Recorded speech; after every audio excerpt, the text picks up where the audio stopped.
अचरा की मोती।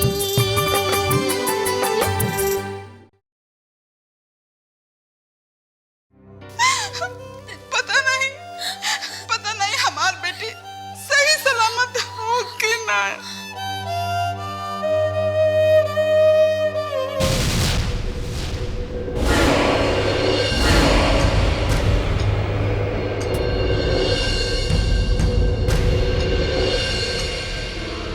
ओ सही सलामत मियां।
पता बा हम आपके कहाँ ना खोज ली, कहाँ ना खोज ली। अब तो हम आ गई है ना। तू हमरा खातिर के हो ये हम ना जानत है, लेकिन आज हम सही सलामत खड़ी है तो ये बात के सबूत है कि तू हमरा खातिर बहुत दुआ कैले हो और उ दुआ के नतीजा है कि आज हम फिर से तोहरे सामने खड़ी है और हमेशा रही है। देखे जी, हमार बेटी आ गई हो, हमार नरगिस बेटी आ गई हो। बेटी, हमार बात तोहरा के इतना बुरा लगल कि तुम माई के छोड़ के चल गई। हम तोरा याददाश्त लावे खातिर अब कब्बो जिद ना करो, कब्बो जिद ना करो। भाई साहब, आपको बहुत बहुत धन्यवाद। रउआ हमारा खातिर फरिश्ता बन के अली है। आप ऐसा करके हमके शर्मिंदा कर ले रही, एकर कोनो जरूरत नहीं है। हम तो बस एगो इंसान के नाते इंसानियत के फर्ज निभानी है।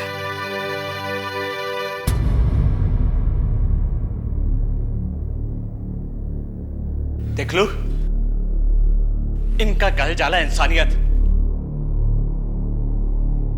का रिश्ता भाई बूढ़ा आदमी के नरगिस के साथ है? कुछ होना, बाकी तू का जाने की रिश्ता का होला। तू तो इब्लीस के पोती हो। शर्म आवत बा कि तू हमार औरत हो।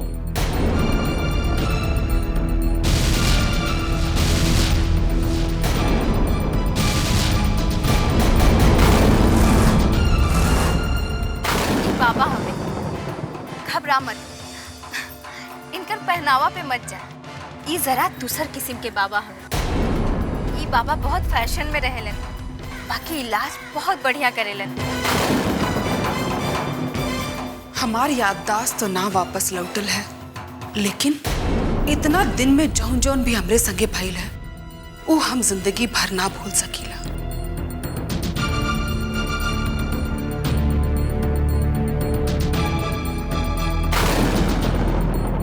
और ये सब के जिम्मेदार सिर्फ तू हो।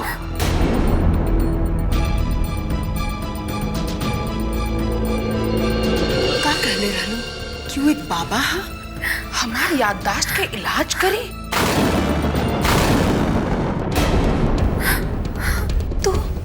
तो हमारी इज्जत का सौदा कहले रहलू नौकरी संगे। उ बाबा हमारी इज्जत लूटे की कोशिश कैला सा।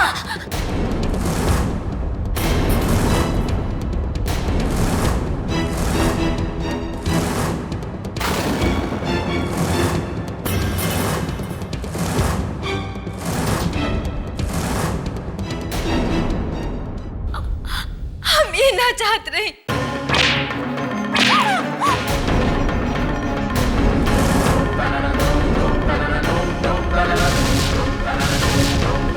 और सुना, उ थप्पड़ के जवाब है जौन बंद कमरा में तो हार खरीदल बाबा हमके मरले रहे। का चाहत हो तू का चाहत हो? ई तो हमके मालूम नहीं खे। काहे कि हम तो यो ना जानत है कि हम के हैं, लेकिन आज हमके पता चल गई है कि हमार बर्बादी के वजह सिर्फ और सिर्फ तू हो हमार बर्बादी के कारण।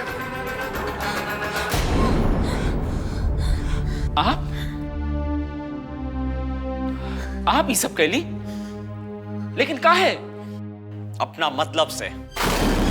और ये गुनाह में अकेली नहीं है, एकरा साथ एक और शख्स बा। के? खुशबू के मामा कमरुद्दीन।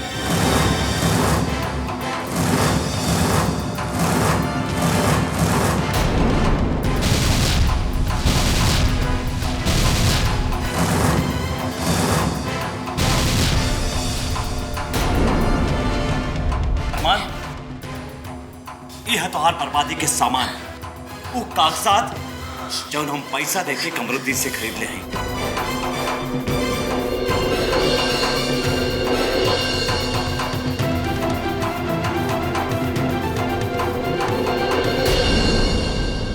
घर एक जन्नत होला और अल्लाह के नजर में जन्नत का एगो अलग मुकाम है। वो घर में इंसानी रिश्ता बसेला, मोहब्बत के छांव होला, और वो मोहब्बत अल्लाह के पसंद बा। और आप वो मोहब्बत के मिटावे की कोशिश कैली और वो जन्नत के जहन्नुम बनावे का हर मुमकिन कोशिश कैली। काहे के नहीं आप ऐसे बताएं? काहे से कि नफरत करीला हम तोरा से।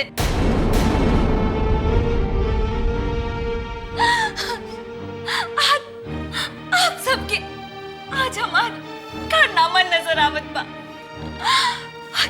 आज से 20 साल पहले जो हमारे अब्बू पर गुजरल रहे, वो केहू के याद नहीं के आवत, केहू के नहीं के याद आवत।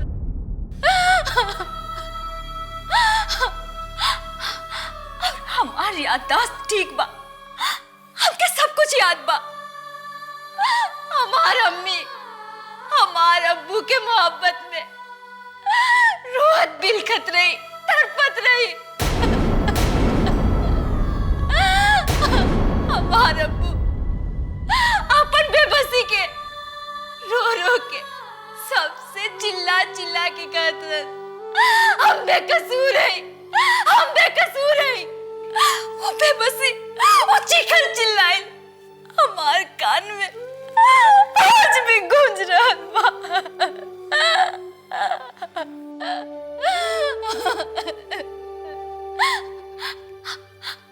हमार घर भी एको जन्नत रहे, बाकी ओकरा के मना कर दियल गई, मना कर दियल गई। ओकर जिम्मेदार तू तारा अब्बू हवे। यही खातिर हम सब कहनी, यही खातिर हम कहनी सब। आप बड़का दुआई दे रहा है ना, ताकि कबो ये सोचनी है अपन अब्बू के बगैर हमार छोट बहन कैसे दिन गुजरनी है। कब सोचनी है आप लोग?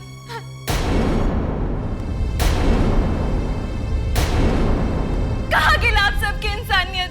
बताई, कहाँ गिला आप सबकी इंसानियत? जवाब दी आप लोग, जवाब दी। हम जानते हैं आप सबके पास एक जवाब नहीं है, आप सबके पास एक जवाब नहीं है, आप सबके पास।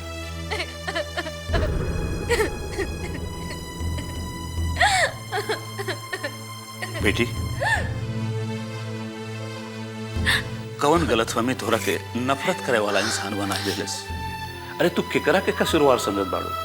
अरमान के खुद तो खुद ही अनजान बाड़न सच्चाई और उस समय के हालात से। और सच बताएं बेटी, सच्चाई तोरा के भी नहीं मालूम। हम तोरा के बताओ तो सच्चाई का जौने से तू अपने दिल से इन नफरत के मिटाए सका। हाँ, तोहार बाबूजी और अरमान के बाबूजी दोनों साथे मिलके बिजनेस करत रहले और दोनों के बिजनेस बहुत अच्छा चलत रहले। लेकिन पता नहीं उनके केकर नजर लग गई और दोनों जन में आपस में बिगड़ गई कि वो दोनों जन के बीच में झगड़ा लगेलेस और दोनों जन के धोखा देलेस। तोरे बाबूजी के लागल कि अरमान के बाबूजी हमारा के धोखा देलन, यही से दोनों जन आपस में अलग हो गए और पता नहीं कैसे तोरे बाबूजी के मौत हो गई। बस वही से तोहरा के लागत है कि, लेकिन सच्चाई ये है जो हम तोहरा के बताओ। हमरा के माफ कर दी, हमरा से बहुत बड़ी गलती हो गई। पाप कैले पाप।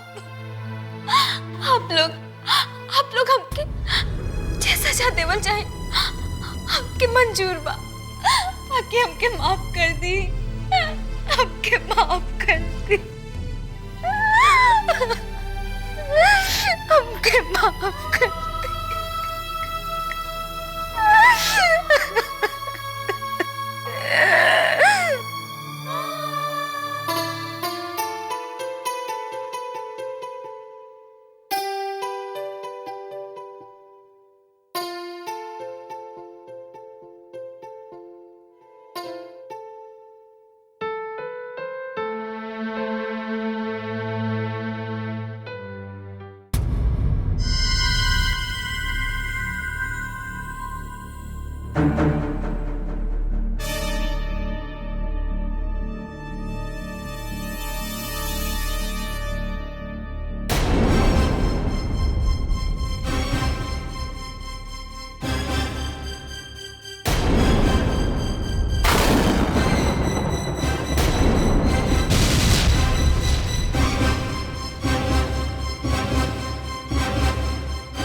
आपके मुसलमान कहे में हर मुसलमान का शर्मिंदगी हो, बाकी ओकरा से ज्यादा शर्मिंदगी हमरा के हुई।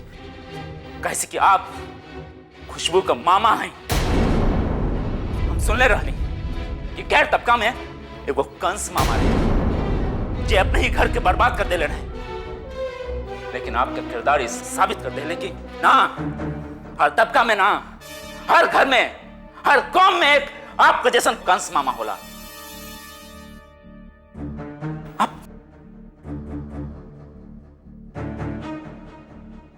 अल्लाह जाने काहे आप अपने सबकी ही खुशी के दुश्मन हैं। जीजा, आप ते हमके ही गलत समझाते हैं पूरा के पूरा, जबकि हम गलत नहीं किए। अरे वो तो हम शबनम के भड़कावे में आ गए रहे, वही हमरा के भड़का दे। हमर एतबार करी। और जीजा, वो तो खाली नाम के शबनम बिया, खाली नाम के शबनम। ओकर इरादा तो 16 वहे ये घर में आग लगेले बिया। और आप क्या करते रहनी? हाँ, क्या करते नहीं आप पानी डालते रहनी? हाँ, आग बुझावे की कोशिश करते रहनी ना, आप आग में तेल देके और शोला भड़कावत रहनी।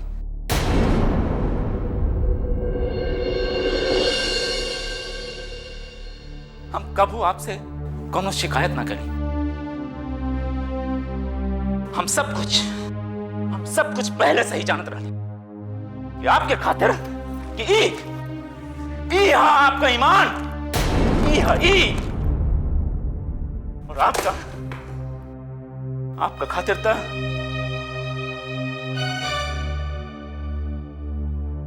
हम सब कुछ जान के समझ के भी ये समझते रहने कि आप आपा नहीं, आपा नहीं आप आग सहत रहे, बर्दाश्त करते रहे।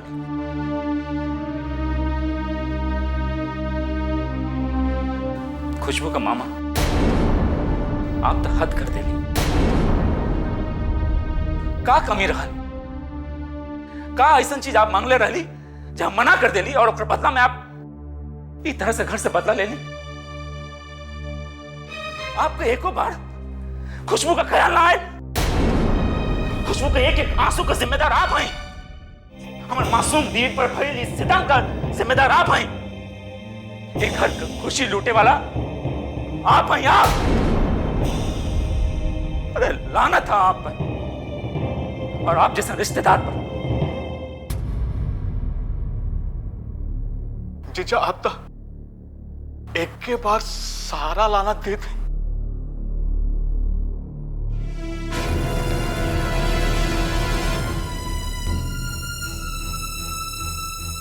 जितना भी लानत भेजल जाए वो कम है आपके खातिर।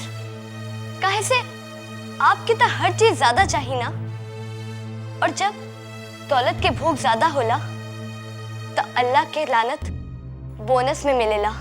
ठीक है, ठीक बा। अब तो हमार चोरी पकड़ल गई है। लेकिन जीजा हमारे एतवार करी, हमारे एतवार करी। हम उतना खतावार नहीं की, उतना गुनाहगार नहीं की जितना कि आप लोग हमरा के समझत हैं। हमरा से गलती हो गई ना। एक जे सजा आपके देवे के हाँ आप लोग दी।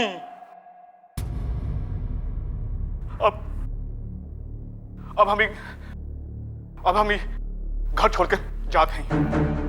इंसाफ के तकाजा हो कि इनका इनकर कैल की सजा मिले के चाहिए।